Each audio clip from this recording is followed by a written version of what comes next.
Okay, I'll call the meeting to order. Roll call, all present. Attest to publication. I saw it posted. Thank you, Joni. Approval of the agenda. So moved. Second. Motion made by Lori, seconded by Shelley. All in favor? Aye. Opposed? Motion carried. Thank you. District mission, vision, and values. Tina?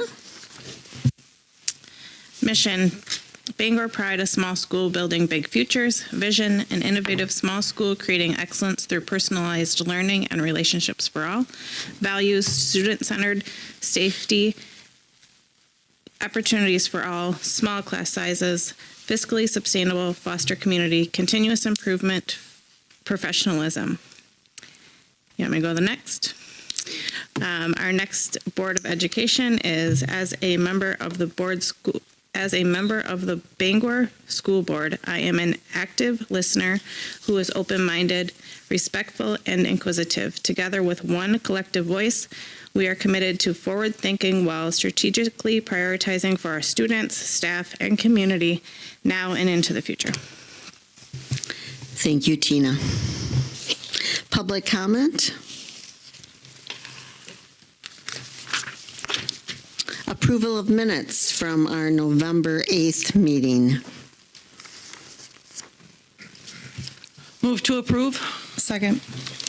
Motion by Joni, seconded by Lori. All in favor? Aye. Opposed? Motion. I'll abstain then. Oh, Shelley will abstain. Motion carried. Thank you. Student reports. We have a couple present with us tonight. We'll start out with the elementary school. Mr. Jacobson, come on down.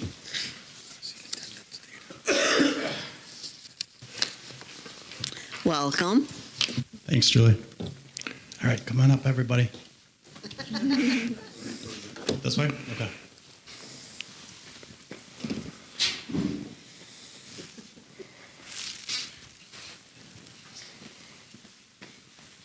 All right, well, thank you for letting us come tonight. Mr. Johnson kind of sprung it on me that I was going to have to introduce. I was so excited just for them. And then I'm like, I don't even have to talk, so I don't have to be nervous. But then he said I needed to introduce them. But I'm happy to do that. This is three of our great fifth graders that are going to talk a little bit about what's going on, all the great things at the elementary school. So I have Benny Schrader and Emery Clements and Stella Larson. They're also in our Make a Difference Club, and they all do recycling and help out the custodian, just do some wonderful things. But I'd rather have them talk than me, so thanks.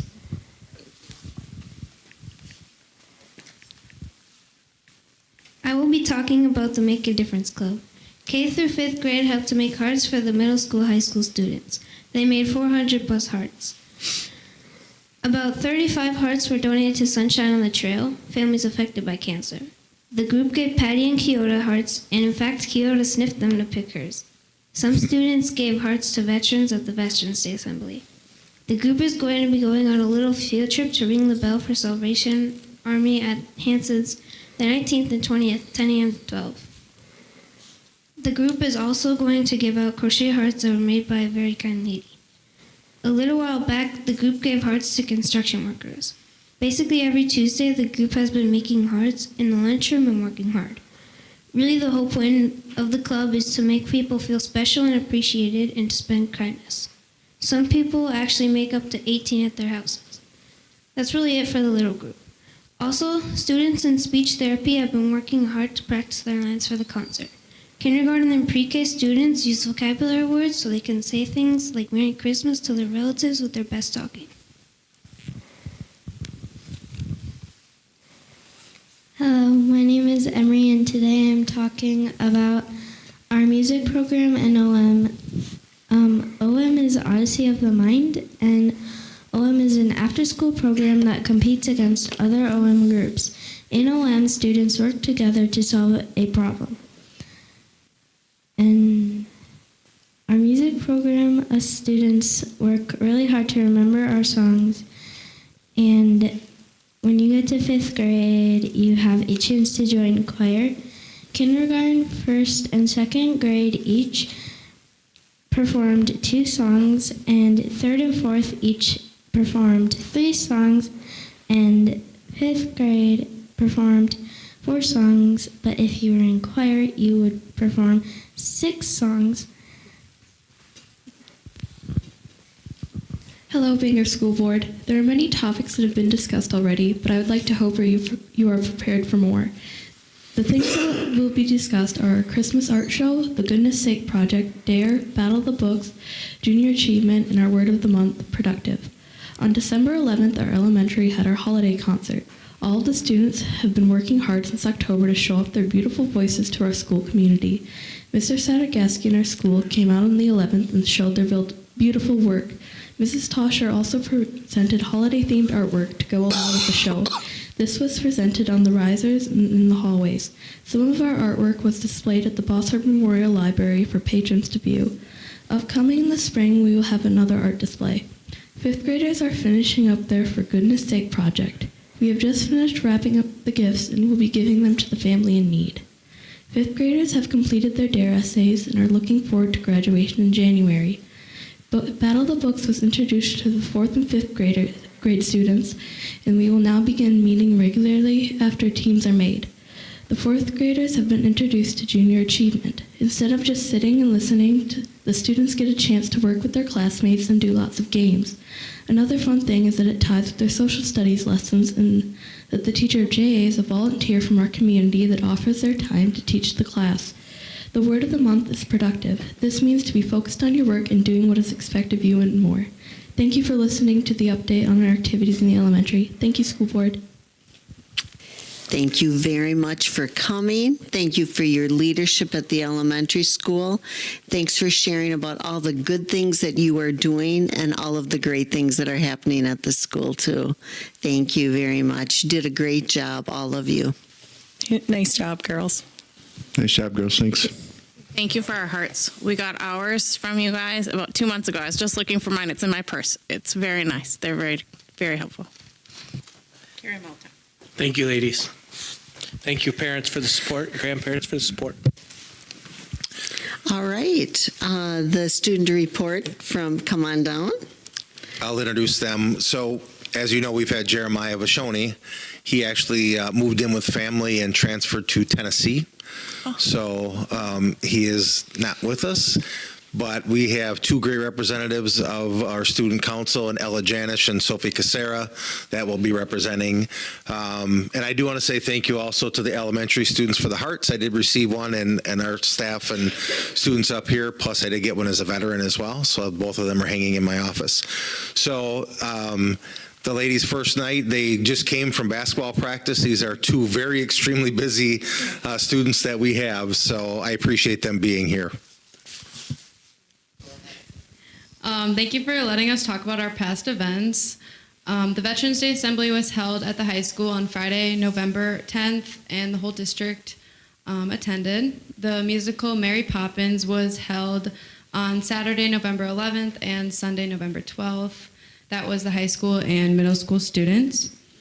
The high school students participated in a day of service on Tuesday, November 21st, and this was when the National Honor Society and the 8th grade leadership donated their food drive items to the elementary pantry. The FFA hosted their annual dodgeball tournament at the old high school on Monday, December 3rd. The Fall Sport Award Banquet was held on Sunday, December 10th. The National Honor Society members have been ringing bells at Hanson's throughout the month for the Salvation Army. On Tuesday, December 12th, the FFA fruit sale products arrived. If you ordered, that should be contacted soon. And then on Tuesday, December 12th, the Bee Club hosted a chili dinner, and the proceeds are going towards getting toys for the kids in the hospitals. We're going shopping for that on Monday, December 18th. Hi, I'm Sophie. I'm going to be talking about the current things we're doing and the things we'll be doing in the future in the middle school and high school. So today, the members of the Student Council and National Honor Society helped at the Red Cross Blood Drive here at the school. And all of our winter sports are also officially underway. The seniors in the Start College Now program through Western just finished up their first semester, and the students that are in the early college credit program through UWL will be finishing their semester this following week.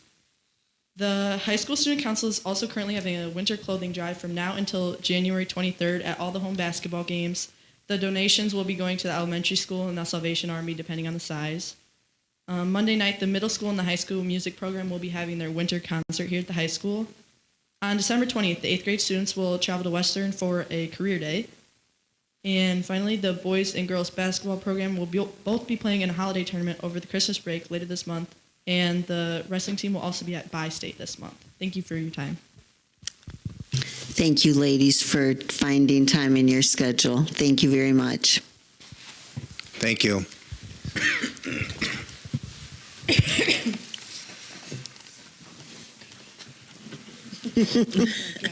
I was like, I can go home. Yeah, you have plenty to do. Thank you. Thanks for coming. All right, moving on to the board president's report. So personal learning communities at work, as you know, some of our staff annually attend the PLC work conference in Minneapolis, and it is this summer, 2024, June 10th through June 12th. Each year we encourage a board member to attend.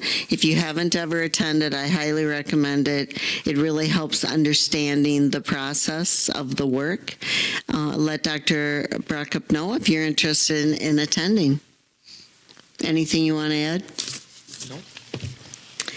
Next, we have incumbent board members, declaration of candidacy reminder. So there was a notice printed in the Sparta Herald on the 9th and the 13th. Incumbents as well as interested new candidates can stop by the district office to pick up papers. And you can see the attachment in our packets. And the date for incumbents, do you know, Jean? To declare that they're not running and then declare that they are running. Is it two different dates? I think so. It's okay. Just give Jean a call, stop by, look at the attachment in our packet. Committee reports. Policy Committee. Joni? We did meet our policy committee of Kelly, Lisa, and I. I guess I don't have a whole lot to say other than I just want to stress, if you're not already appreciative of board docs, being on this committee would really make you appreciative of board docs. When I first joined this committee, we used to come into a meeting and have stacks of papers and we'd have to digest it all that evening. The fact that I can review these ahead of time, we all can review them ahead of time, make our notes, take what we need from the policies and then gather as a group has been a great change in that procedure. We all saw the list. I don't really have anything specific other than once we get to the policies, we can talk further. Any questions for Joni? Thank you. Building and grounds. Shelley? Yeah, not even necessarily a report, but we will have January 9th. We will have the bids all in for the Bangor Activity Center, and we're planning on a 5:30 meeting that night to review those bids and select the contractors. That would then come to the board the next night on January 10th for approval so we can get rolling with those projects. Thank you. District financials, financial documents. Angie and I did not receive any questions on these this month. So if there are no questions, we'd look for approval of the financials. I'll move to approve the financials as presented. I'll second. Is that Lisa? Yeah. Motion made by Joni, seconded by Lisa to approve financial documents. All in favor? Aye. Opposed? Motion carried. Thank you. Faculty projects update. Facility. Yeah, the facilities. We'll take a look at the facility projects.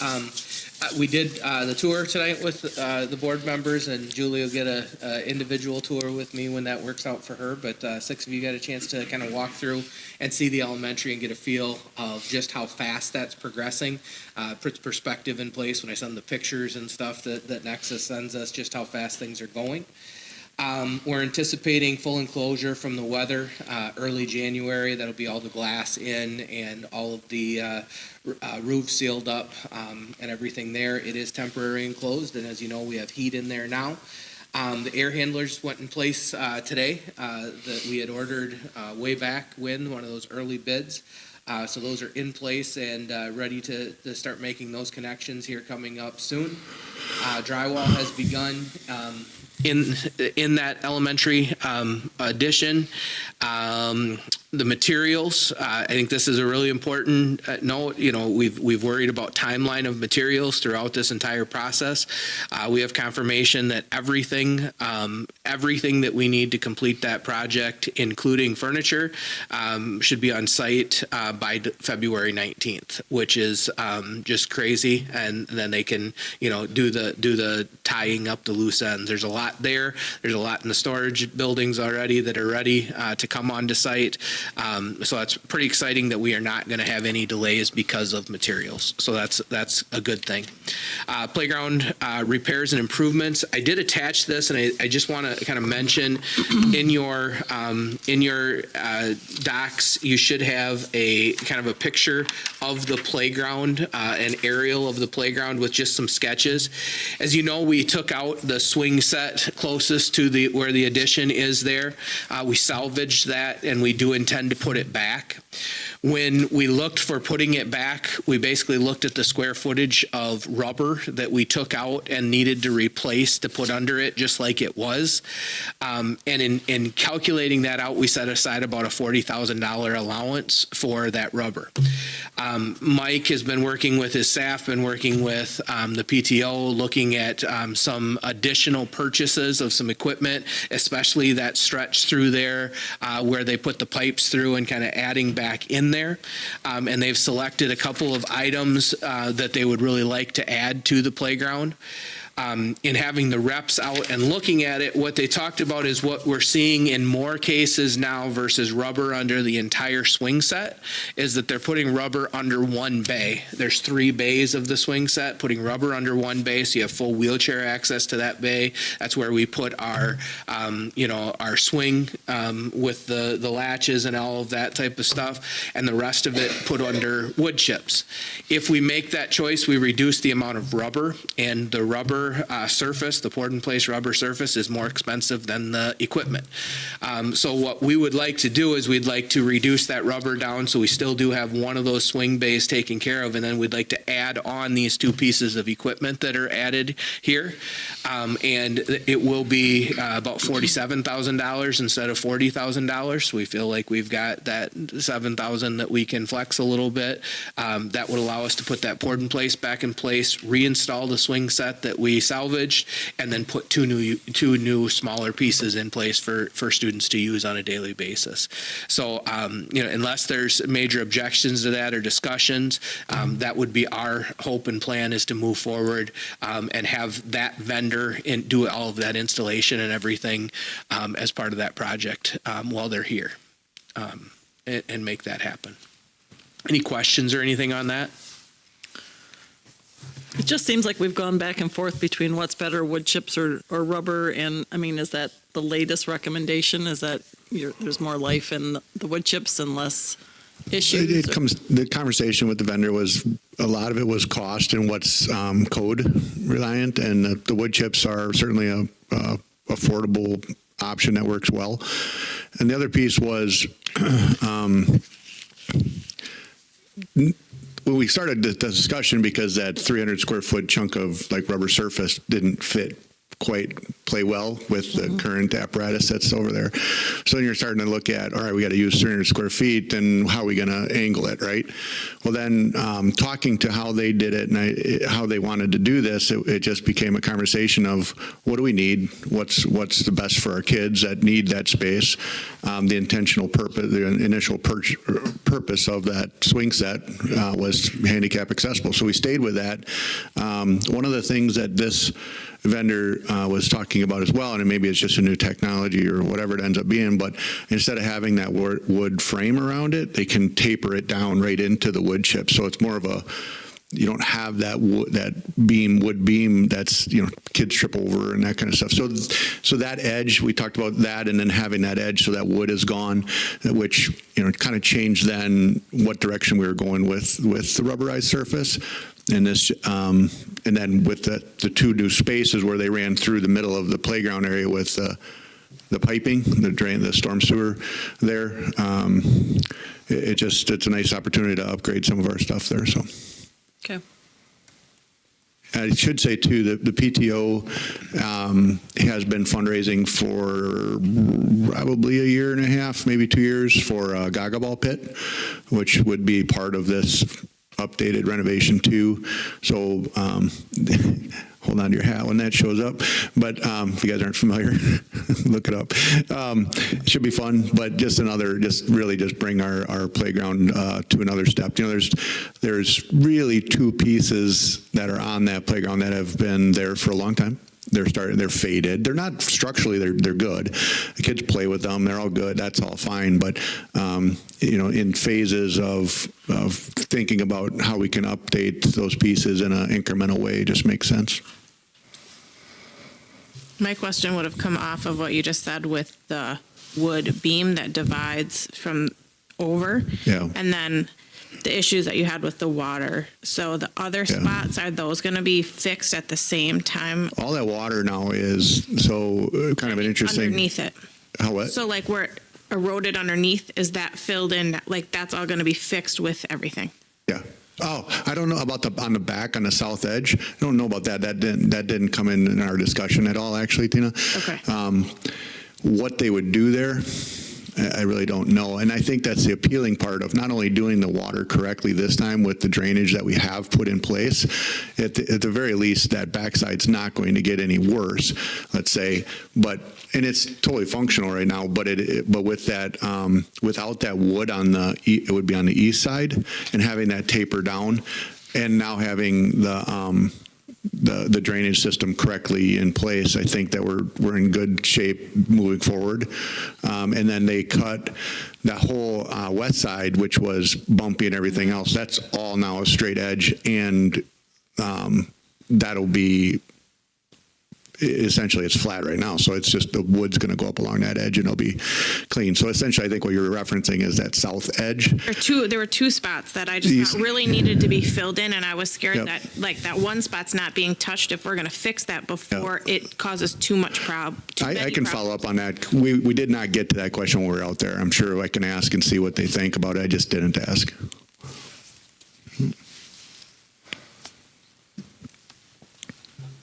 Yeah, I think, we did remove some areas that were bad. Yeah, the whole west side. And where some of the worst damage was, the areas that still have a little show of damage are not damaged to the point where they're a safety hazard. And we feel like the work that they've done on the regrading is going to prevent them from getting any worse. So to tear them up and try to patch in a couple of spots. I just wasn't sure if you could pull the wood up and just throw some dirt in there to layer it up, or what you could do. Like if they're already here, that's what I was wondering. Like, can they? If they're already here, can it be solved? Because we can ask the question. I mean, that stuff is goofy to work with. Pretty easy. I mean, if they're already, I don't know if you guys knew this or not too, but when they pulled when they cut that side down on the west side, they cut the rubber square, and then they removed the old stuff, and then they removed the swings and all that. Well, when they started running equipment back in there, water was like essentially running out from underneath because they dug down to create a better foundation. Water was leaching out from underneath that surface, which was really bizarre to me that but that's that soil that's back there, and so so they fix that. They're actually going to leave a lot of that gravel and stuff there for future drainage. So essentially, they've taken steps to. I think it's unknown to them at the time that it was going to happen, but then they fixed it as they went, and I think it's just going to be a better product all around. Is anything done with the blacktop with the construction? We do plan at the end of this to reseal the blacktop and repaint lines for Foursquare and all those types of things.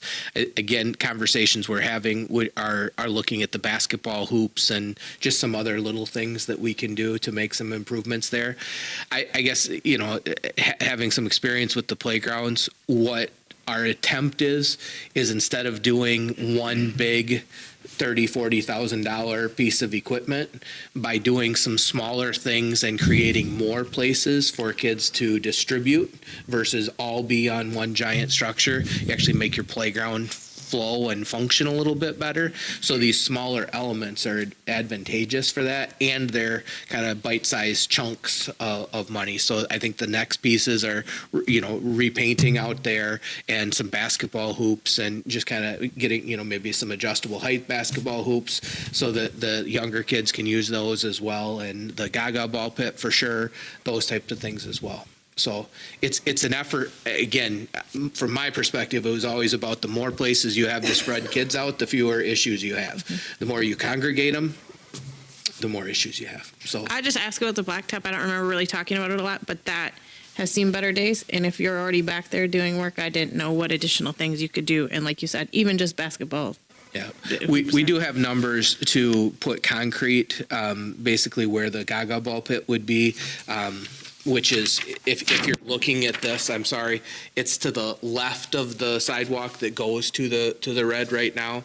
And what we're being told is that concrete is actually cheaper than blacktop right now. So that we're looking at concrete there instead of blacktop. We asked while they're back there making some of those, patches, do you go a little further? And they're like, you're better off pouring concrete.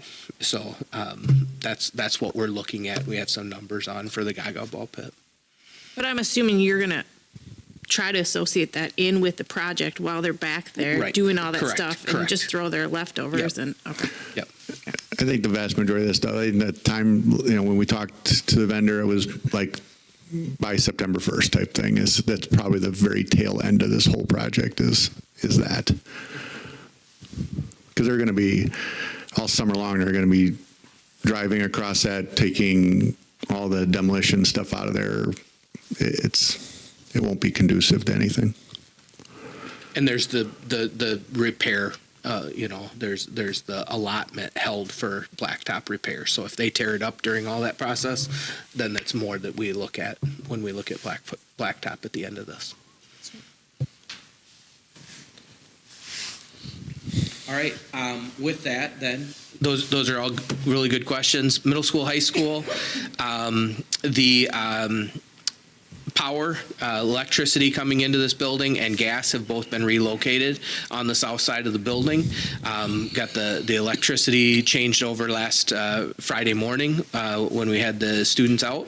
Backfill, underground power and water is underway out in the addition. So they've put the drain lines and everything into that addition floor.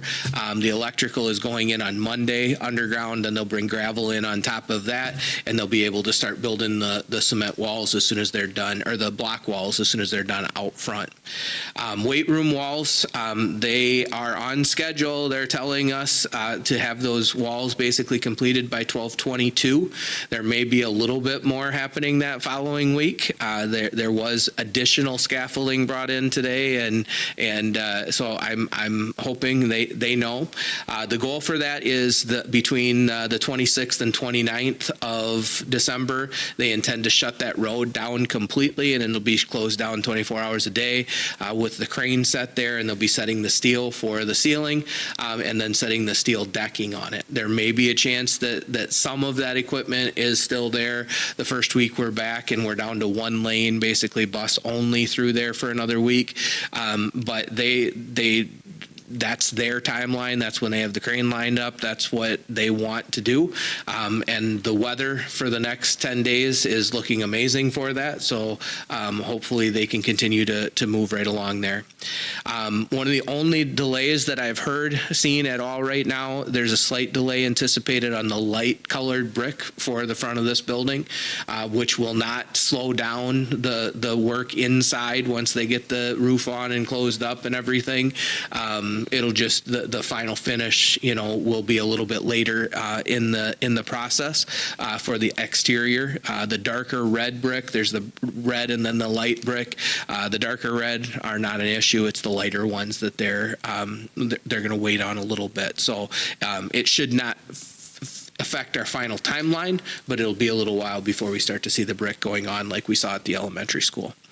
Activity Center is currently out for bid. Today we had the pre-bid walkthrough with a number of vendors showing up and kind of learning a little bit more about the project, walking through the building.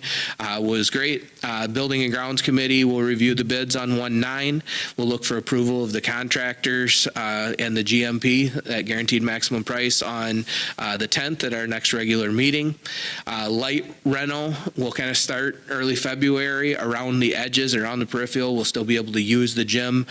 They might start doing some of the running of electrical lines and whatever they can do to get ahead on that. Full construction starting after spring sports get outside and the spring election is completed. And then that building will be taken over by the construction out there. As a reminder, when those bids come in, we've talked about this a couple of times, but just one more reminder that we do anticipate being over our original budget on that building, but under our total project budget when that all comes in on the 10th. I did present to the Village of Bangor on the Activity Center last night, and we had talked about that when we'd presented on the elementary school. They very much were appreciative of the design, the additional parking, the thought that we're working around their schedule for the elections and those types of things, and see no issues with any of the plans moving forward, so that was good. And I did include in here kind of an update on the Activity Center sign, a proposal in there. That Activity Center sign, again, being modeled off of the original high school sign, setting the same direction. And the only thing in that picture is we hope to slide it over a little bit so it's in front of the gas lines that come in the front, so it makes those just a little bit less visible. But I think really kind of a neat look. And then the BAC for Bangor Activity Center going down each side so you can see it coming up the street. And the response we got from that from the village too was really positive for folks to saying, yeah, people have no idea what it is or where it is, and to have that marked would be outstanding. So kind of some good feedback from that. So those are some of the attachments that are there. And obviously we talked about the elementary surfacing. Any other questions on the facilities in general? Anything you're hearing or we can address? Hopefully with the tour you're feeling pretty good. Very pleased with the work that's been happening, and very thankful to Nexus and all of the crews that are making this all happen. So thank you. Thank you, David. Next, school report card data and action plan. Mr. Johnson and Mr. Mullenberg. Yeah, I told him I was just going to introduce this. Each year we do get the state school report card from the state. Each year we look at it. It is an interesting scoring system, to say the least. The 3-4 of us here have sat for hours and kind of looked at, what does this mean? How do they calculate these types of things? And there's things that we still don't fully understand of how they calculate it. The bottom line is it's how our schools are measured. The hard part, I think the hardest part for all of us is it's an autopsy. It is looking at it after the fact, and it's really hard to change any instructional practice and help the students that took the test, in that area. We can just plan for the future and try to make sure that doesn't happen again, or it does happen again. So we kind of take what we can from that. That said, with anything, getting a score is one thing, and seeing the score is one thing. Having some perspective of how that score ranks and how it compares to the last few years, and more importantly, what do we do with that data, I think is the most important part of getting that data. Rick and Mike have been incredible at dissecting this, really looking at it deeply and thinking about what does it mean and how should it impact the learning for our students in our community. So I'm going to let them both share a little bit about their report cards and the overall data. Thank you. I think when you look up on the board here, obviously, I think it's pretty easy to assume that when I saw this for this summer, early fall, whatever it was, I just sat back in my chair for a little bit and said, what the heck is going on, right? Then I feverishly started scrambling through things. You can see that last year we scored exceeds expectations with a 70.3. This year we're at a 60.5, which meets expectations. Still a good score, but what you really notice, I think just since I've been principal, none of these tests, none of the report cards ever are actually the same. So when you really start looking at what's being measured, it's kind of like hitting a moving target. And I'm a very competitive person, so this doesn't go, as a first look, it doesn't really sit well. However, when I started looking at it from an academic, I went straight academic on my initial response. And I started looking at the academics, and we're still much above the state average in achievement. And when I looked at this one piece, I got into the students that scored basic or below basic, and I started really digging into those students and finding that on our other assessments they were performing very well. And then you start asking, well, what's going on? So then you start looking at the little pie chart up on the top there, right? See that little pie chart right there? You can see that it's 4 pieces this year. Last year it was 3 pieces. And if you look at it closely, which you can't see up there, I don't know how to make, oh, there it goes. Last year our achievement was 39% of our score. This year our achievement was 28% of our score. So not knowing that was one of the things that was going to happen, our achievement, albeit down a little bit still, but it's within what you would consider to be a fluctuation of a student body. We had COVID, all that kind of stuff, if you want to look into that a little bit closer, which we anticipated our achievement overall was going down a little bit as a staff, and this kind of fell into that same realm.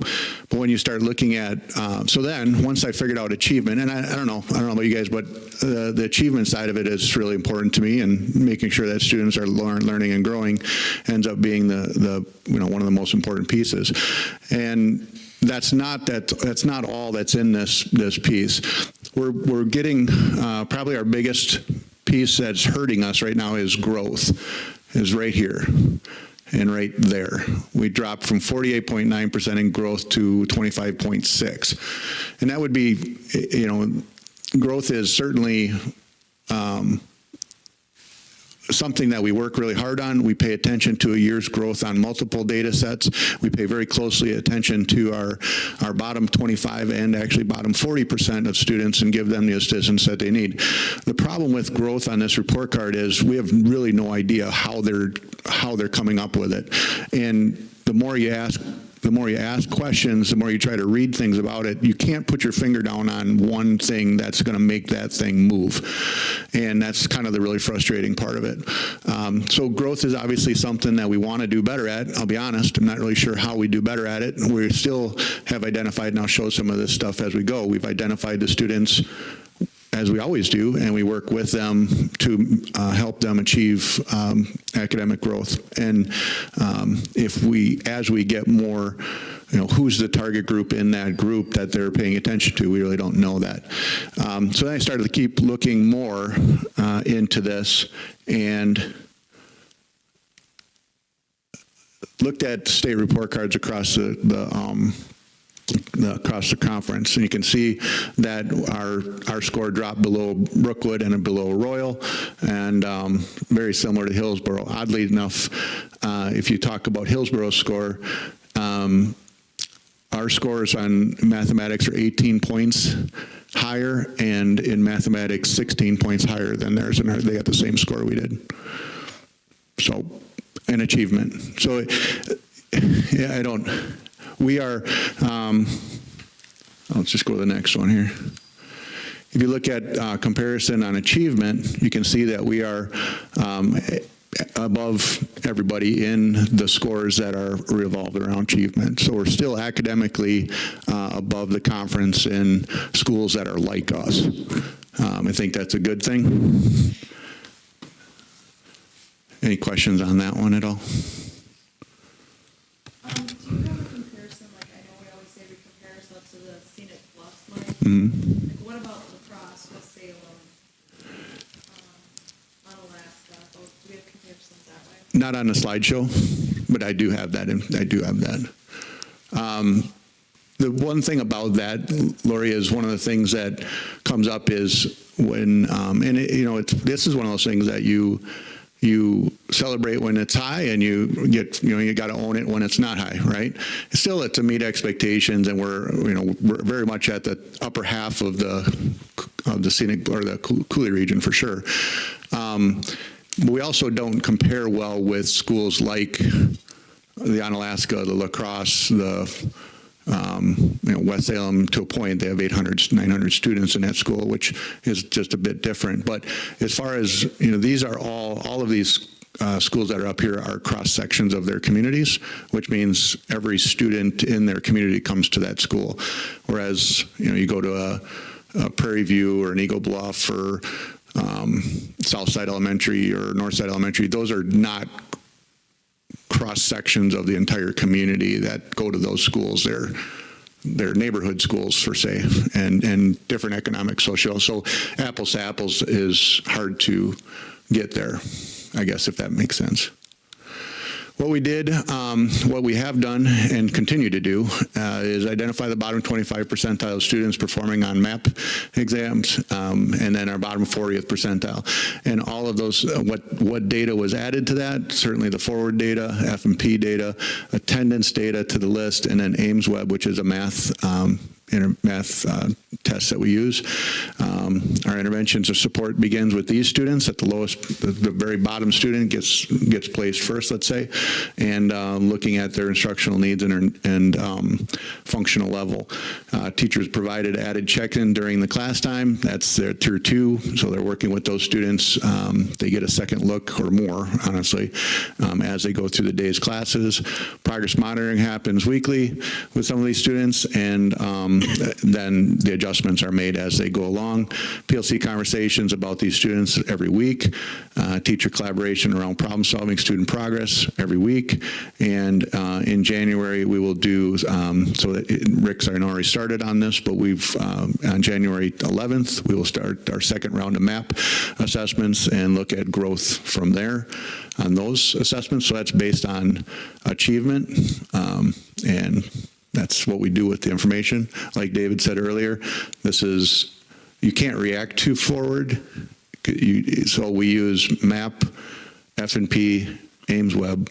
We can react to that along with daily evaluations and assessments that we use. If you look at growth, you can see that we are down quite a bit. You can see where we're at with our score, and then the English and math is the orange and the gray. We have to figure that out, and what that means, it's a very complicated algorithm that I can ask every person. I do ask a lot of people, everybody I work with in the principal world, and nobody can put an answer to that one. But what are we doing? Well, actually, let me back up a little bit. One of the things that I noticed, I'm going to actually go back to this thing right here. If you look in the bottom left-hand corner, right there, and over here, one of the things I noticed that was hurting us was absenteeism. And so I got to looking at what kids were coming to school, let's say, and this is what I found. This is staggering. Not that staggering, during the 2021, so think about this, during the 2021 school year, 20% of our students missed more than 10 days of school, 20%. Mind you, that was when they had 256 kids, I think. That means a different number. So the state looks at how many of your students miss 10% of the school year or more. So 17 students missed 10% or more of the school year, which is 17 days. 6 students missed more than 20 days that whole year. Look at the next line. Last year, 41% of our students missed more than 10 days of school. 34 students missed 10% or more of the school year, 17 days. 17 students missed more than 20 days, and the number of students that, and it's not just 20 days, guys. We're talking 30, 35, 40 days of school.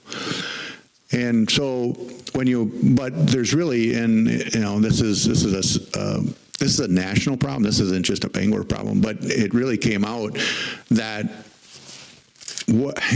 how do you do what we do? And I think our achievement is really good considering what I'm seeing there. The scary part about this and the reality part of this is every student that tested in, so it's testing on forward, 3rd, 4th, and 5th grade, every student that scored below basic or basic had attendance issues.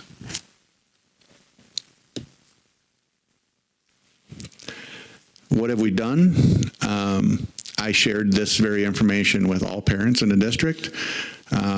I also put notes in Friday folders on the teacher notes, reminding parents of how important it is to have students at school. Truancy letters are continually going home. I've gotten a lot of feedback from parents on the truancy letter side of things, just the nervousness of it. And then recognize students at the PBIS. So I read off every kid that didn't miss a day of school in November, which a lot of kids, which is really good to try to draw attention to this and stay on top of this. I think that, you look at the root cause of this, I believe families have gotten really comfortable with just kids being at home, honestly, especially with a lot of families working from home or having the opportunity to work from home. It's not so much now, a lot of parents go to the office, but they have the flexibility of working from home if they need to work from home. So it's easy to keep your kid home. They got a little headache or something like that. We weren't seeing that 3 years ago, and I think we're seeing more of that now. And the number of parents, and once you establish that there's something like this kind of data, you really start honing in on listening. And it wasn't a problem in my mind earlier, but then when you really look at the data, you're like, holy cow, how did this get to be where it is? And when you start listening, it's mom or daughter stayed home with mom and had a girls' day together, which is great, honestly. But what happens is then the kid gets the flu and runs 4 or 5 days, or a concussion, or, and now holiday breaks. We've got hockey tournaments every Friday. It's really like, once you start really honing in on what the excuses are, it's how do we turn that back? And, parents do get 10 days of excused absences a year, and that's their right. That's the law. But really, quite honestly, at the elementary level, and actually at the high school level, we don't have any repercussion of any kind. I mean, we just don't. It comes down to the parents wanting to get their kids to school, and parents I've talked to you about. So I did have a note that I wanted to catch, just a current piece of information. This year, right now, I have 46 students out of 297 that have missed 5 or more school days as of December 7th. I'll say again, 46. So it's 15%, which is 15%, and we're coming up on the semester, so that would realistically be half, right? Half the year. So if we're at 15% and we were at 41% on it, I mean, that's the comparison. Well, I'll take 15% over 41%, and then I'll see what kind of improvements that brings to our report card or growth and all that kind of stuff. But I think that this is a symptom that the report card pointed out to us, and that's what I'm doing with it. So I guess any questions on my end? I have questions for David first. Okay. Because you said scoring is hard to determine. So tell me how the scoring of this comes about. Is it multiple things? Is it just one test? Is it accumulation of things? Give me more information on how you get that number. As far as, what are you talking about, growth, or are you talking about? If you go back to that first page, Mike, or you go to forward one to Rick's, you see those 4 quadrants. Yep. So that scoring is kind of done in each of those areas, and they look at that From data. The forward exam Only. is the forward exam only. No, because they do socioeconomic. They take all that data Right. and add it into it. But the forward exam is where they get the achievement. Correct. So for our 3rd, 4th, and 5th graders, our whole school is measured on how our 3rd, 4th, and 5th graders perform. And that's shown where? In all Top of it? left corner, Top left is showing the grade levels. right? Okay. That So- little guy right there. And that's And right here. just 3rd, 4th, and 5th is shown Yep. on that 21% or the, okay. Right there is achievement. So we scored, what is that, 71.8? And last year we were at 75.9. So And we- 71.8% of our 3rd, 4th, and 5th graders last year. So our current 4th, 5th, and 6th graders. graders were at or above proficiency. So what the Okay. state deems proficient, that's where that percentage comes from. So are all So they're of these proficient or advanced proficient, 71.8% of those students in that are now 4th, 5th, and 6th graders. That'd be a simplified, like, so below basic you actually get negative points. Basic you get 0 points. If you're proficient, you get half a point, and if you're advanced, you get a full point. But that's a real simplified math of that, because if you actually look at how they calculate that, it's like calculus. Because they have to do all these value-added things.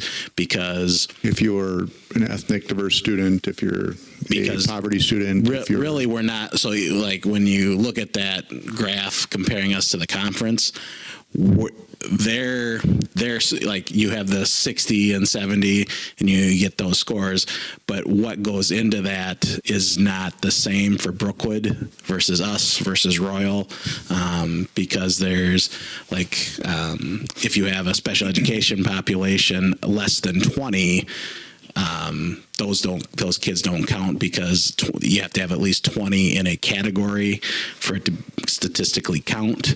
And so, and that's why the calculations are so extensive, is because they have to get all of those things to add up, because we're not directly comparing to Brookwood or Hillsborough or Royal, because what goes into their score is different than what is in our score. And that's because of all the things that Mike said, the socioeconomic status, like Cashton or some of our conference schools, their socioeconomic status is higher or worse, whatever you want to say, is more than ours. So ours has more on the growth versus the achievement.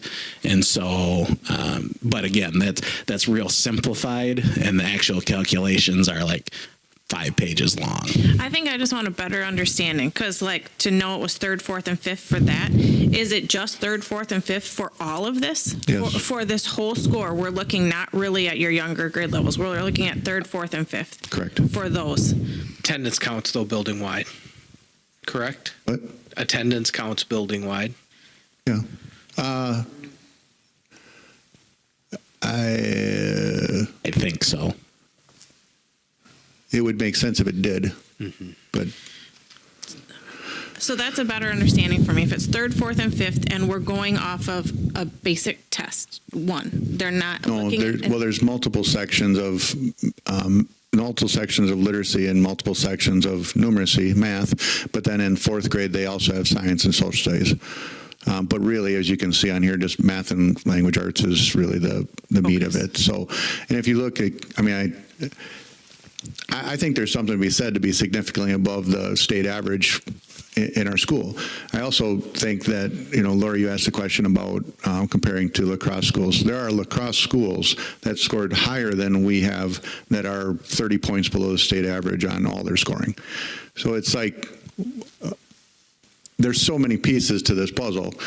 I'm proud of the achievement, the work that our staff has done to get the achievement there. The growth is something that we have to figure out, and it like Josh said, we don't have groups of kids that are over. Sometimes they're over 20, sometimes they're under 20. So it's what are you? Who, and then what's the, like I said, I think attendance on some of this stuff. Like Josh said too, the below basic, you're actually a negative number. All of those students missed a lot of school, and those are really significant pieces. Those are the kids you're trying to grow the most. We've identified them, we've worked with them, we've put special programming in place for them, and then if they're not here, how do you do it? So I'm not making excuses. This is something that's just it's a situation. I will say that with the 39%. With achievement counting 39% of our average last year, that's a good thing. But you can see when you take away 10%, it did something to your score. I will say this: this spring, the forward test is changing again. So it's not like I'm just trying to say, it's not the same every year. You think you're figuring it out, and then they change something. I did not know that we were going to get a fourth section there added into our score this year. Would I have done anything different? I don't think I would have. However, it's kind of one of those things that you prepare for, to say, all right, this is what they're looking at, and clearly attendance is something we have to get better at that. And I think just if I can get our kids here and the efforts we're putting into that, I know our staff is. I said this when I looked at this. My first reaction was like, right? We didn't just forget how to teach math and reading. We didn't. We're really good at it, and quite honestly, you don't know some of these kids. You have kids that they're kids. They're kids. And, whether they have bad days, like we all have bad days, and whether they picked that day to be the bad day, maybe they did. We also probably had some kids that had really great days, so it is what it is. We have looked at it extensively. I think you can see that, and we're putting a plan in place. We've been doing it for a while, so. Tina, I've been at this a long time and looked at the building level data, the state level data. I don't fully understand it. The time that these guys have put into it, it doesn't. It changes. The test changes. Something changes. A different part of the equation changes every year. What I can tell you is our trend is in line with most of the people around us. So that whatever the changes they did have affected all of us similarly. Not everybody. Some have benefited differently. Joni was asking me, how can we be so much higher in achievement and another school be so much lower in in achievement, and then the growth, their growth is so high and ours is so low. Well, the higher you are, the more difficult it is to show growth. So then when you get higher and they weight your growth heavier, it makes it harder to move forward. The vice versa, your scores drop. All of a sudden, your growth is more important. They rate your, then they rate your overall score differently. So it's a moving target to know. I think, to Mike and what Rick will talk about here is it's what do we know? What can we take away from it? And what can we do better? Because none of us, Mike said it, he's competitive. We're all pretty darn competitive. We see these scores and we're like, this isn't fun.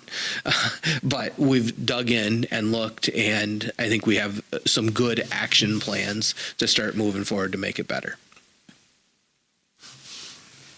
I think the overall piece, guys, was that it's not academics. We're doing fine academically, and I think that as a district, be proud of the academics that our teachers are growing our students. I think that's the end.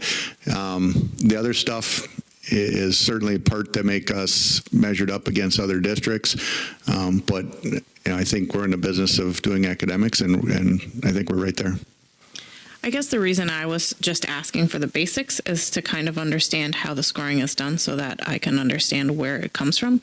So if it's third, fourth, and fifth, and you do the growth, how do you know the growth of third if you're going off of that test, right? So that's what I'm trying to Third ask. grade isn't included in the growth. So that's different. So then it's just fourth and fifth. So that really lowers my original thought when we went through this from K to fifth, right? So now we're just talking about 2 grade levels. So then, right. So I think that is important for us to understand. I don't know if anybody else did, but I did not realize that when I looked at it. So then when I looked at that, then it makes me think, so that's growth if you score bad in third grade. What happens if I score good in third grade and I go to fourth grade? How are you going to grow me? Yep. Are you giving me my individual learn? Yeah. I'm just trying to better understand Yeah. so that It's a puzzle. It's a piece of information that we pull what we can from it. We put a plan in place, and all of those questions, Tina, are valid, and it's that complicated. And the full report card is what, 12 pages? Yeah, it gets down to, we've gotten down to the granular level on all of this stuff. It shows you all the calculations and all those types of stuff. You're seeing the cover page, the summary sheet, and the score. But we've dug through all of that. I think it's pretty obvious that there is no such thing as apples to apples in this equation whatsoever. I'll be honest, when we take our MAP assessment, that's nationally normed. That makes that is a lot easier to interpret and do something with than anything that we get from the forward exam. The forward exam is from last year. You might not even have the same staff in place.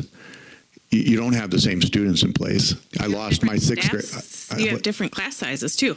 Correct. So depending on what class you're bringing through is going to vary this by, I would think, a lot. Yep. And it's every year has been a different experience for a different group of kids. Mm-hmm. And that's just so when we do MAP scoring or MAP testing and we go against it is closer to apples.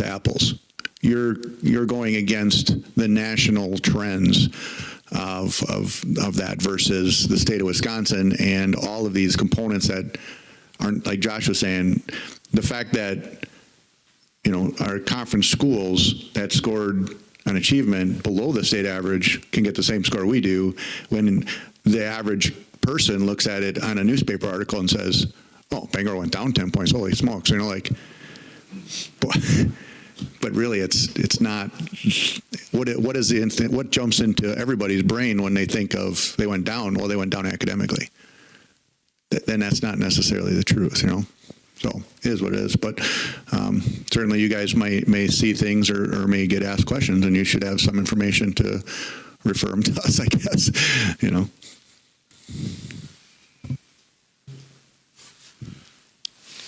Mr. Mullenberg. Thank you. I guarantee I won't clear everything up, but I will do my best to give you a little clear picture of the middle high school. So, starting at the top, you can see we were down 13 students on the overview for 6 through 12. Open enrollment went up 4%. Economically disadvantaged up 4.6%, and students with disabilities up about 2% or 2.3%, just off the top. Unlike Mike, we did have that fourth quadrant in there the last 2 years, and when it got put in last year, ours dropped from the previous year, just like Mike's did. So now I'm glad we have 2 years of data on that. The one thing that I'll point out is our growth went up 1. That was one thing we were really looking at last year. Achievement went down 1. So you think it would be a wash.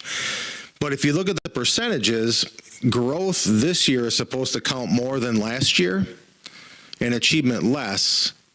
Our growth went up, our achievement went down the same amount, but yet even though growth counts for more, our score went down overall. I will say at the 612 level, it also takes into account students that take classes at the university, kids in art class. There's a whole bunch that are listed on page 11 and 12 of our report, but I'm not going to go into all of those things. So I'll talk about what we see, how we compare, and what we have been doing and what we will intend to do as well. Like Mike, I'm extremely competitive. You're going to see in some charts that the only one we're behind for almost anything in our conference is Cashton. And of course, that doesn't sit well, not with anybody, but we did go to Cashton on Friday. I'll get to that a little bit later to try to pick up some things there too. But if you look at overall, one thing that I'm really frustrated by that I can't, and I met with our math team, is if you look at our math scores that went down on achievement or on growth and achievement year over year, at the exact same 4 math teachers 5 years in a row. Our curriculum was the same, and it was taught the same. And when I talked to them, we couldn't put a finger on that. I mean, one of them has taught it 28 years, another one 29 years, another one was in their 4th year, and another one was in their 11th year. That's the kind of frustration when I talk to staff, okay, and then we look at every individual student. When you look at the target group, that's the bottom 25% of the students, how they scored. You don't know that until that score comes out. It's not ahead of time. It's, okay, they're the bottom 25. So we did go through all of those students. There were a couple that I noticed on testing that I think just blew it off that day that I know are better academically, and then there's others that we've been working on. Our testing is the forward exam for middle school, ACT Aspire for 9th and 10th, and then ACT for juniors, but now it's changing to pre-ACT. Yeah, the last year, and then this year is the pre-ACT. The other thing I will say with the forward exam, they are now this year going to be testing the new standards. The last couple of years, they've been, even though the teachers have been doing the new standards, the test has not tested the new standards until this year. So that will change. I don't know how much that will change, but again, that's just another thing. And we didn't want to wait until then to all of a sudden start trying to roll that out. So good things that I see out of here. I'll take some good things and other things that we're addressing. But if you look at our target group, bottom 25%, 100% on track to graduate. That's a good thing. I mean, those are our graduation rates. You notice this year was 97.9. That's one student. Our class sizes are small. One student will affect us by anywhere from 3 to 5%, depending on the year. The previous year was 99%. So our graduation rates are, I mean, they're there. I mean, we are going to probably have another non-graduate this year, but we're working hard with kids at Western and things. And I will say we just had a kid finish today, so I'm really excited about that. That wasn't going to make it here, that now we'll be able to go through our graduation ceremony. So we're working on trying to get something that everybody needs, whatever that looks like. I'll get to attendance as well. My numbers will be just as staggering. But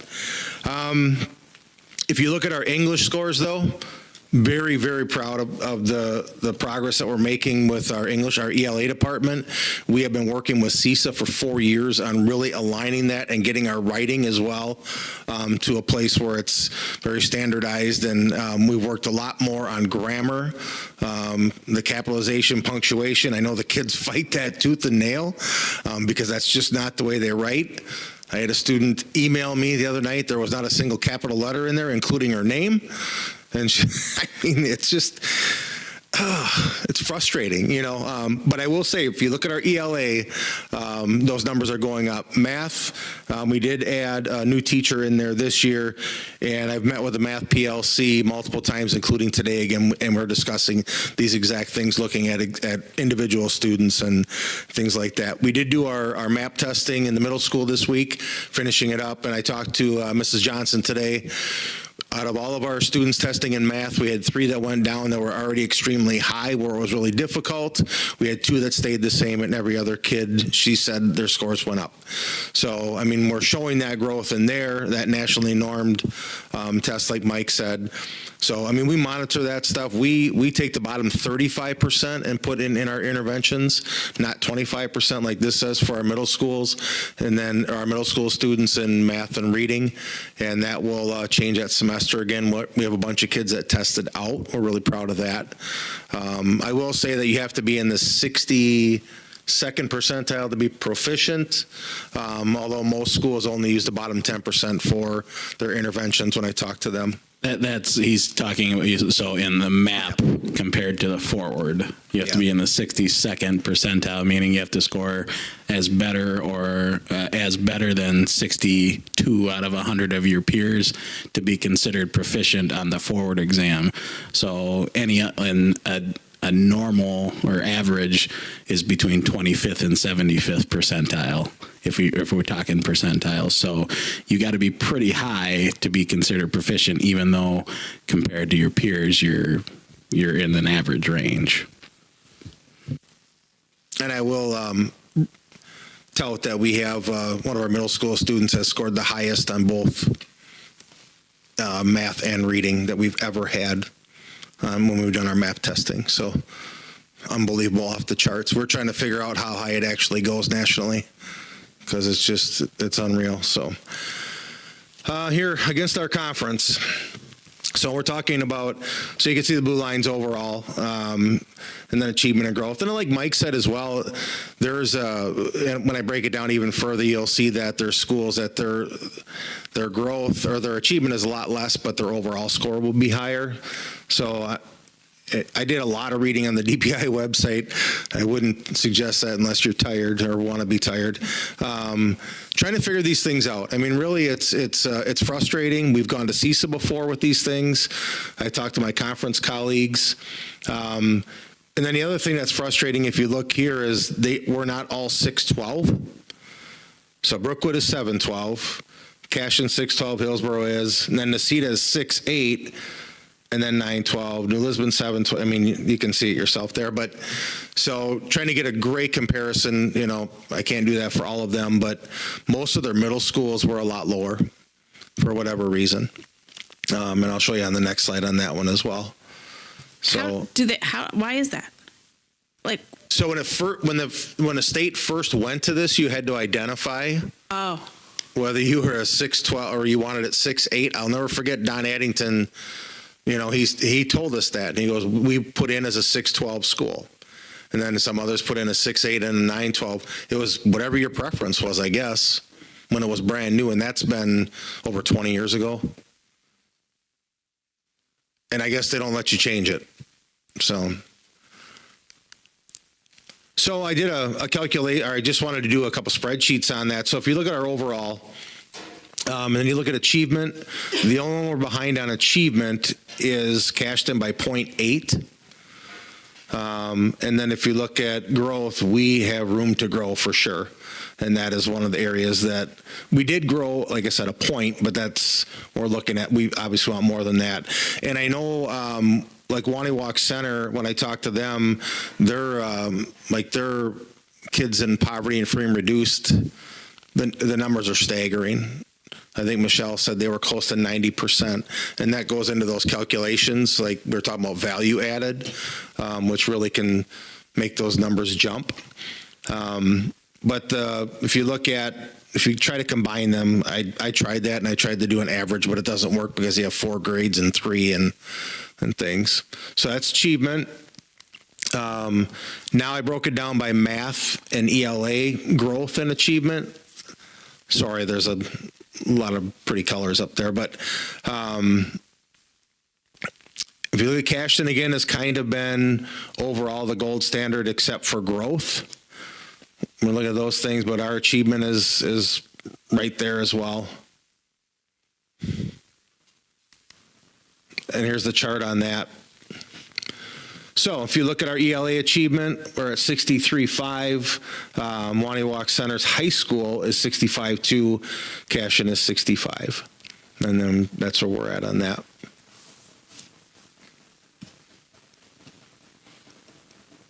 And our math achievement at 54 or 52.3. As much as I'm disappointed our math went down. We're the only one we're behind on that one is Cashton for math achievement as well. I mean, you see some of them in the 36s and 34s and things like that. So, like I said, I meet with every PLC and we go over these numbers as well. All right, attendance data. I wish I had better news, but this is something, and I've been on the La Crosse County attendance committee, absenteeism committee for 5 years now, and I can tell you as a county, we're trying to figure it out statewide, but So I'll get to some of the strategies, and Mike said we don't have a lot of tools. I've used one that he doesn't, and I haven't gotten great results, but 30% of our kids have missed their in 21, 22, 10 plus days, and you can see that was 71 kids at the high school and 41 at the middle school. And then 10% or more, which is the 17 days, 28 and 15, and then 31 students missing more than 20 days. 22, 23, it went up. You can see where those numbers are there. I will say the highest that we had in 22, 23 was right around 130 days missed. So it's, when it says 20 plus, it's 20 plus. Now I will say this is being gone for appointments, vacations, parent call-ins. It's just, they're not in the building other than like field trips. So they're just not there for a learning day, whatever that reason might be. So funerals, I mean, they're just gone out of school. So it's not like parents are just calling willy-nilly, hey, my kid will be gone this many days. Last 2 years, so we compared 60 days. I wanted to see if we're trending better this year, and so far we are. I'm not proud of the fact that, after 60 days, you already missed 10. You can see that we had 22 last year, and we're at 14 this year. And we have a student that's made it 3 half days so far. So, we're working on that. Doesn't help us educate them, right? But,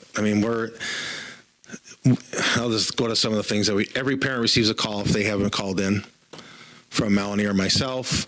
I send letters for 7 and 10 days missed. I have parent and student meetings. Last year, we issued I had more truancy tickets issued than the previous 4 years combined, and attendance didn't change for the 7 that were ticketed. So, lacrosse went away from ticketing, and a lot of the county did just because they said it wasn't changing anything, but then it came back last year. They were allowing that again, and so I wanted to see if it would work. And unfortunately, it didn't. We've seen an increase at the middle high school in anxiety and mental health related absences, and it's real. It is. It doesn't account for everything that we have up there. I would never pretend that it's all of that. But we have kids, a lot of appointments outside if you're seeing counselors, along with our counselors here are full. The two that Stein Counseling and Peace of Mind, and them, they're full here. We have a lot of kids that have weekly appointments with counselors outside of school. Those are counted in there also, and those are important. They can't learn if their minds are in those states. So I would never say don't do that. But we are dealing with that attendance stuff as well. But we do have some other data that I want to share. Our ACT scores last year were up. Our composite scores overall, average as a class. They can really fluctuate when you're only testing anywhere from 36 to 45 kids. But, it's like Mike said, you own it when it's not great. Celebrate it when it is. We're meeting expectations. Do I want to be exceeding? You're darn right. That's... But like I said, our MAP testing, we've been trending up on that. Some of the other things that I'm working on over here, last Friday I took our entire 612 staff to Cashton to sit in with their teachers and their same core subjects for the morning, with some specific goals in mind as to looking at the way that they do things. Jenny Butzler, their principal, and I talk consistently and talk about things that we do, things that they do philosophically, helping students learn. And they will be coming down here probably in March to do the same thing. And then hopefully in the fall we'll get together and our staff can talk about those practices. I can tell you on Friday on the bus ride home, we debriefed the best we could. Our bus driver took us on kind of a windy route home. And so 2 of our staff members got sick. So they need to see the whole thing. I'm just saying. But outside of that, we had some great discussions, and they were continuing today or this week. But I've been in the PLCs. They've talked about what they saw, some of the things that they brought back with them, and then the teachers up there also were impressed with some of the things that they took from us as well. So I just think that continued collaboration. We have a lot of teachers that, we have one that teaches 9th grade English. one that teaches Algebra 1, one that, so when they're with counterparts that are also teaching that exact same thing, we can pull some better data from that. And that's my goal from that as well. Even though we have a math department, one of them teaches upper level high school, one lower level high school, one does 6th grade, one does 7th and 8th. Well, you know, we want to get a better comparison of students in the Algebra 1, Algebra 2, pre-calc, physics, chemistry, whatever it happens to be. So I think that partnership is good. Dr. Brockup was up there as well, talking to their superintendent. I think we have some things aligned for that as well. And we have been working with CISA, as I told you, our ELA department. We have worked with them 4 times a year for the last 4 years. I'm proud of the work that's been done there. And math-wise, we'll get that turned back the other way as well. Like I said, we're right there on achievement with the conference. We're not nearly as high as we want to be. But I think we have some things that are going on. The one thing that I appreciate about the staff is every one of them were excited to go on Friday and learn. You know, there wasn't a single one of them. I've got people who've been here 30-some years. It wasn't, what are they going to tell me? What are they going to show me? Everyone was excited to go and talking about things that were going on up there. So I do appreciate it about them. When I showed them the report card as well, right away they just kind of hung their head like, oh. And I said, look, it's not that you didn't work, you know, as hard as you normally did. You know, I'm in the classrooms, I see that, but we have to dig into this data and see there's some very small components. We looked at, if we move one student, it's 2.3% overall for us on some of our testing from like basic to proficient. So really, you know, just looking at it and not as a number, but we looked at names and we looked at every one of the names. What can we do better for this kid? And it was in all the areas that we had. Then we also looked at how do we take our advanced students and what can we do with them? So those are the ongoing conversations we have on our PLC days, and I really appreciate you guys giving us those PD days. It doesn't ever seem like there's enough time for that, but that's the work that's being done in those days. Those are the conversations. We're bringing in classroom assessments. We're comparing our assessments. We're owning them. We're owning up to the writing. We're having several people score them. What do you see on here? What can we do better? So that's what we've been doing up here on that. Any questions for either Rick or Mike? Thank you very much. I'll kind of add a little bit on the end and then go into the next one. I'd give a shout out to Cashton School District and allowing us to come and spend that time, and we're looking forward to hosting them as well. The culture in both districts is very similar, and there's no question they want to be a little bit better than we do, and we want to be a little bit better than they are. And you would not have known that to see the interactions of the staff. It was amazing. The culture that Jenny has there with her staff, the culture that Rick has established here, the PLC, the standards-based conversations that both schools are having. The teachers were able to sit down and speak the same language with the same goals of doing what's best for kids. And I think that's a really, really healthy thing for both of our school districts. We push them, they push us, we all get better, and everybody wins. And that's a huge thing. So thank you to Cashton and their district, and we look forward to having them. David, I want to add one thing. One thing that I knew would come out of it is that staff would come back and say, I want this, and this that they have. So their ag department has an entire kitchen and a walk-in freezer. So Mrs. Dobbs said, that would be nice. And I said, well, just remember, they don't have a FACE teacher up there. So that person also teaches the cooking there. And they don't have our greenhouse, of which they want. So Awesome visit. Going on to the next one, you know, as you can tell from the time that Rick and Mike have put into this and what they shared with you tonight, and Josh as well, the data digs that we've had, the conversations that we've had around this, we don't like what we see. We want to get better. We want to learn from what we've got here and continue to move our district forward. and on the heels of looking at that, or on the tails of that, we get an email from U.S. News and World Reports, and they do a designation of schools looking at basically a lot of the factors of what school would you send your kids to, how are they achieving, what kind of community is it in, class sizes for those things, all those types of factors, and they ranked 2,000 schools in the state of Wisconsin. And we were recognized as a school of distinction by that U.S. News World Reports, and scored, or we ranked 179 out of 2,000, which in itself is pretty good. I think when Mike and I both looked at it initially, we said 179. It's kind of hard to get real excited about 179th place. Out of 2,000, it helps a little bit. And we started looking through, and we started looking at all of the schools in the conference. Then we started to look at all of the schools that border us and all of the schools in La Crosse County. And in doing that, we found one magnet school, charter school in La Crosse above us in the 160s. And we were then the top among everyone else. So it ends up being a pretty, when you look at how we're rated in there, we're pretty proud of that. And, in a year that the metrics changed for the report card, and those teachers felt just like Rick's felt when they see a drop of 10 points, for us to be able to celebrate this, we think it's really important and worthwhile to celebrate how we, especially how we stack up in the area.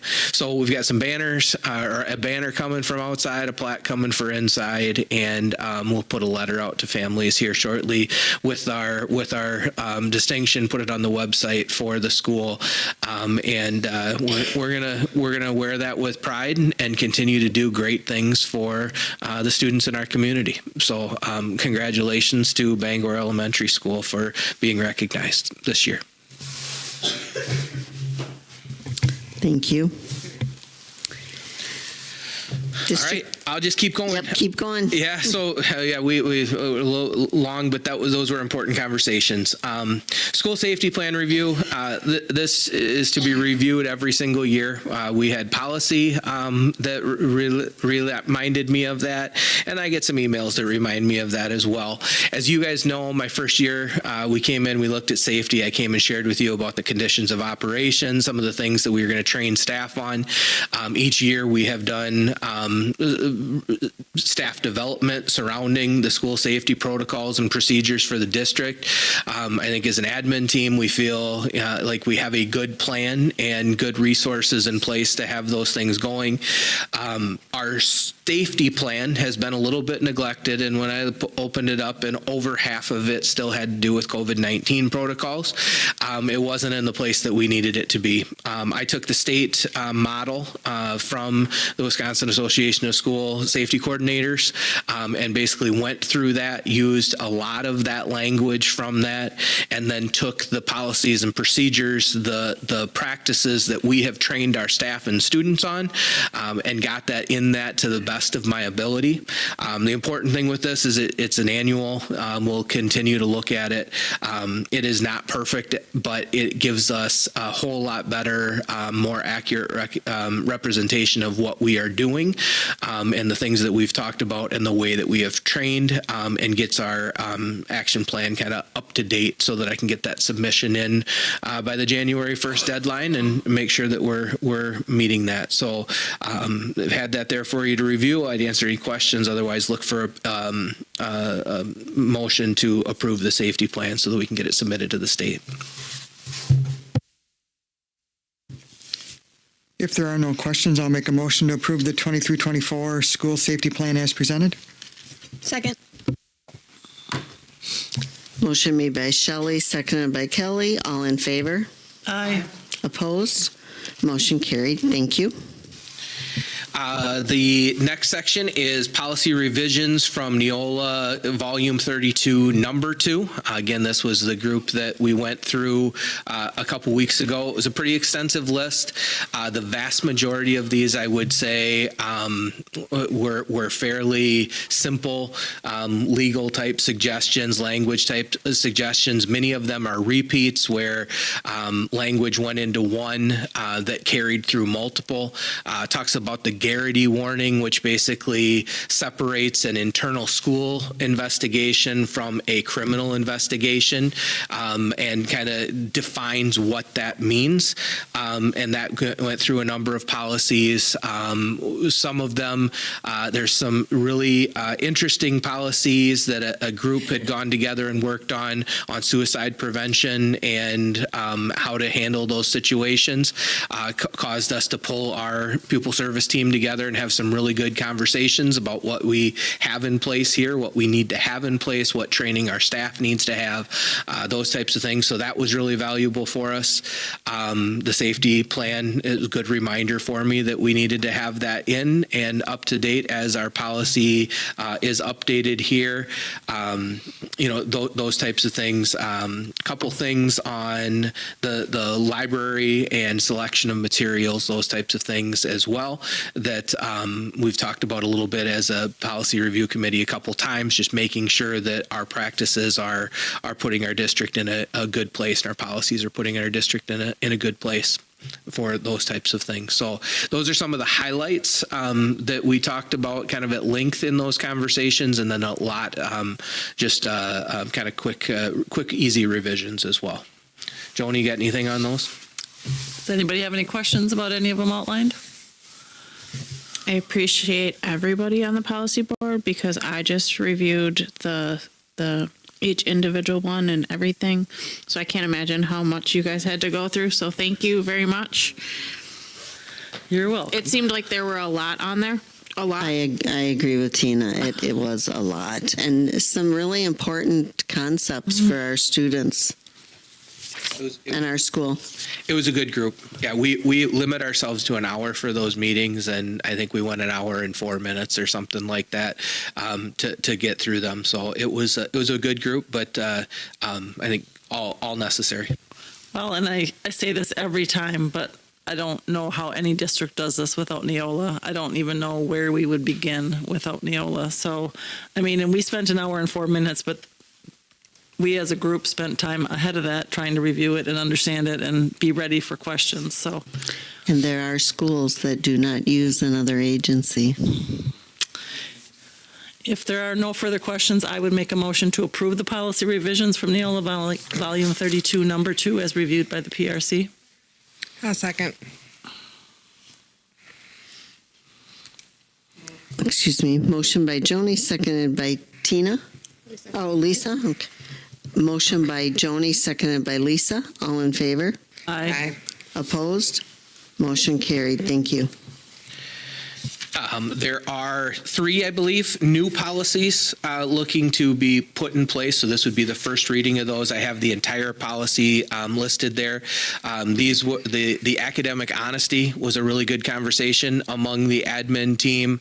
The artificial intelligence becoming more and more of an issue, and the ease of just putting in, write me a summary of this book, and you'll get a nice one spit out to you. How do we combat those types of things? So I guess it is just those two as far as new policies, kind of interconnected a little bit with some of the AI in the academic honesty as well. So looking for approval, first reading of those 2 policies this time. There is a third one, isn't there, about nursing? Yeah. Thank you. There's third about nursing mothers. Yep. Thank you. I apologize. In that language, most of it was already in a policy, but this is a new. Right. They combined all together in one place. Yeah. If there's no other questions, I'll make a motion to approve the first reading of the new board policies 5505, 7540, 8700 as reviewed by the Policy Review Committee. Second. Motion made by Shelley, seconded by Joni. All in favor? Aye. Opposed? Motion carried. Thank you. All right, personnel. Non-administrative reports. We will start with Mr. Chaplin. Nothing? Okay, thank you. That was nice. Heard the chili went over good on Tuesday night. We made about $600, and then we had like another $250 in donations and some 50-50, and so we'll be running 50-50 tomorrow and Friday. All right, Mr. Johnson. Thank you, Julie. Just a shout out again to the students that Matt brought tonight. Just great kids all around. That organization works really hard to make a difference, and the Heart Project's really kind of taken its own life of its own, let's say, and it's really been touching a lot of people and ideas. These are all kid ideas. These are just kids saying, "Can we do this?" And Matt's finding a way. So thank you for him, his guidance on that group, as well as the kids doing great work. We're, like I said earlier, we're getting ready now in January 10th, 11th. We'll have our MAP testing and our F&P testing for our mid-year screening. Looking forward to that because we put a lot of work into just keeping track of some of these students that are struggling a little bit, and looking forward to seeing their growth and success that they are having. Our kids are growing, and we use that information for a lot of purposes to get kids the support they need in the functional level that they're at. And then some of you might have been at the concert the other night, so I don't know if how many people were in there, but we need to build a new gym or something, because A lot. It's a good thing we're going to have the activities. I gotta figure out how to do that with little kids. But that space, I bet I was figuring somewhere between 500-600 people in that gym for both shows. That's I had people that told me, this is a shout out to Paul, Mr. Sadagaski. It was nice. His parents came, got to meet them. They're super proud of their son, such a talented young educator. And, but some people just came to see what the kids are doing. Like they didn't have a kid in that session. They just wanted to come and listen because they knew or saw or heard about how good it was last year, and then they came this year. And I think we were better this year because we just had better sound system. We took, working with Ross and the high school equipment, we took that down and made a difference down there this year. So we put some more thought into it, and just a great show. I mean, the kids just, I don't know how you can't just enjoy what they do. I think Paul got a grab on the fifth grade choir a little bit better this year. Like, just he didn't really have a good flow to that group last year, and now how it went. And this year they meet once a week, and hopefully the end goal is that we can continue to build the arts throughout the entire district. And if the other night was any kind of consolation, it's gonna, those kids are coming, Rick. So get ready. Then art around the building. So Mrs. Tauscher, a new hire this year, just what a presence she has had. She had her students, she worked with her students to do all the backdrops for the concert, which are beautiful.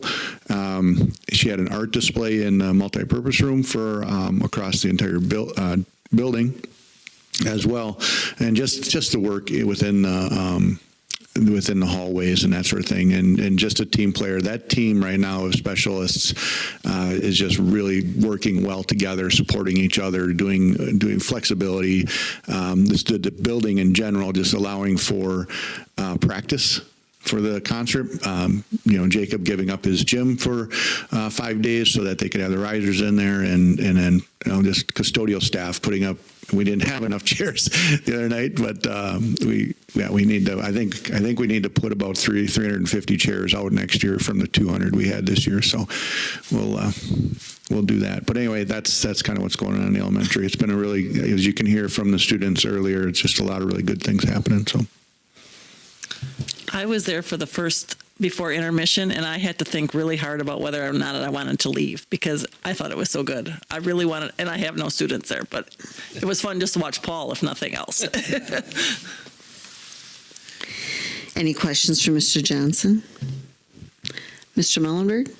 Yeah, somehow my report disappeared, or my items, but I do have a short report. First of all, I'd like to say thank you to the Lions Club for the donation that they gave to our school district.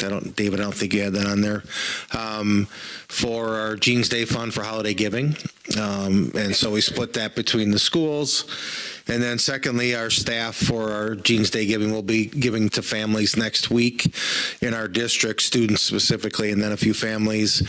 And that'll be between $2,000 and $2,500 worth of money that our staff put in, and that we do each year. And I'm fortunate because I get to help with handing that out to students and just to see the smiles that they have and things like that. So, and it feels good giving, and that's just something that we're trying to do more with our students as well, is do that. And that happened on that service day, that day of learning, and did with the high school.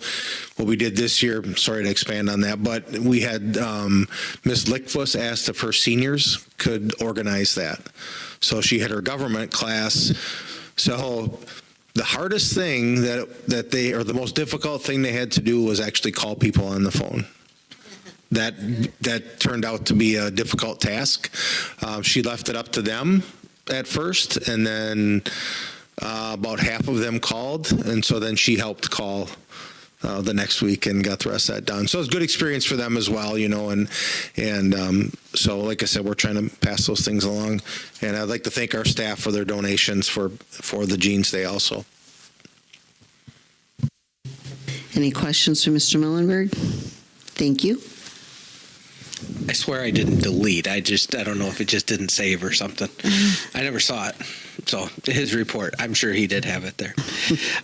In my report, we've talked a lot already tonight. Great things happening across the district. One of the things that I'm starting to think about, is the move that will happen this spring into the new addition, and then going into summer with moving classrooms into the gym, moving those items into the gym for storage while they're doing all the work within the middle of that building, moving it back out, getting some items in another auction at some point in time. There's just going to be a lot of jockeying of items this year.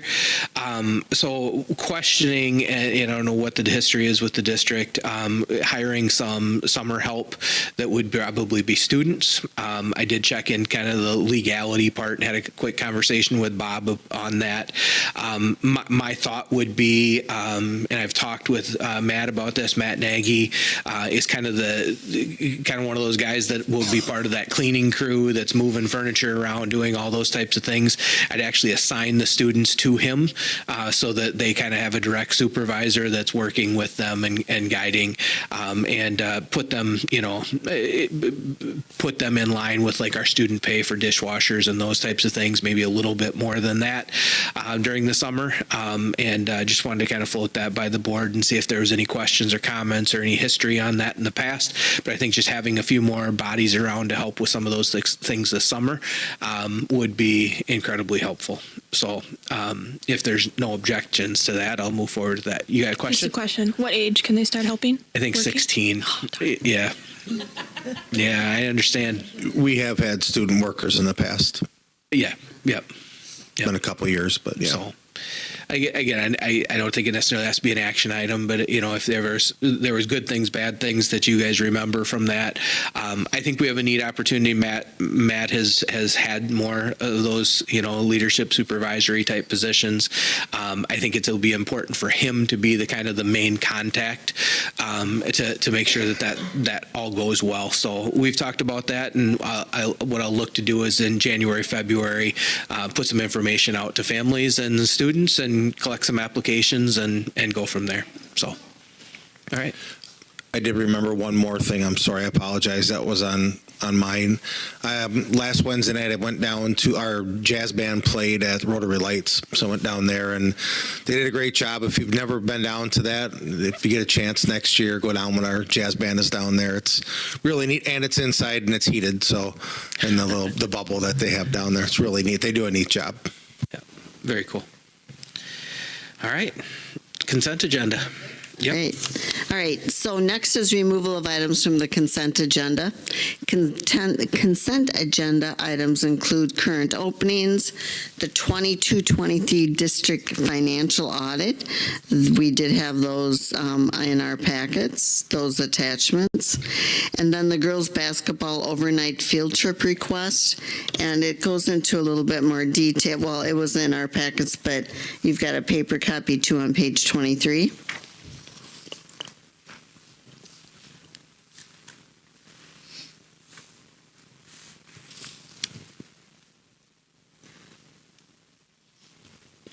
Nobody has any questions? Without any questions, I would make a motion to approve the consent agenda. I'll second that. Motion made by Joni, seconded by Shelley to approve the consent agenda. All in favor? Aye. Opposed? Motion carried. Thank you. I look to adjourn.